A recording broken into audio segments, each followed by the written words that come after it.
Over 2 months ago, we tested Fedora 43 GNOME and asked, is it real or just a mirage? Now we test it with LXDE to see if it improves.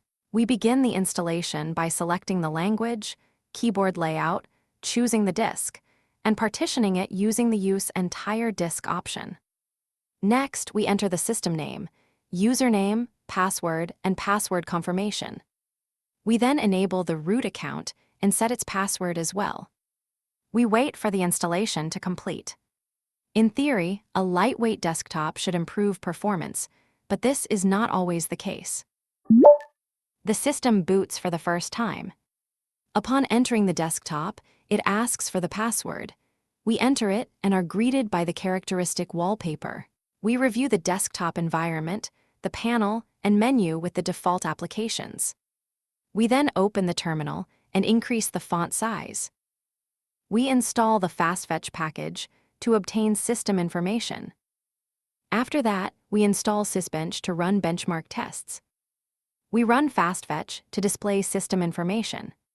It shows an up-to-date kernel, very good initial memory usage, and low megabytes per package.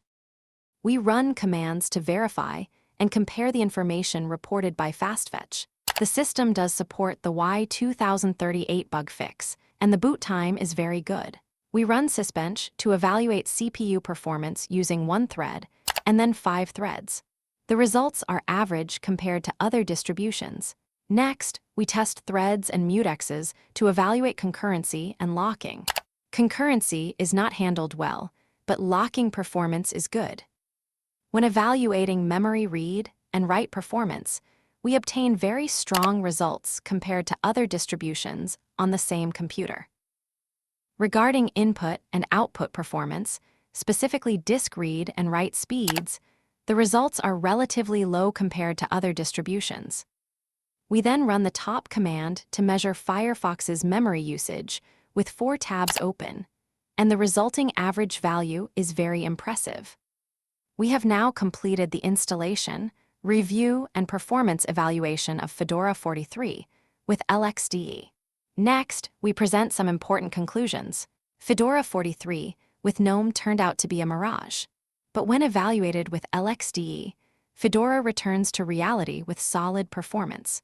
Based on these results, Fedora 43 LXDE rises to the top ranks among lightweight distributions, while remaining modern with good compatibility. That's all for this video. If you enjoyed it, please like, comment, subscribe, and enable notifications. See you in the next video.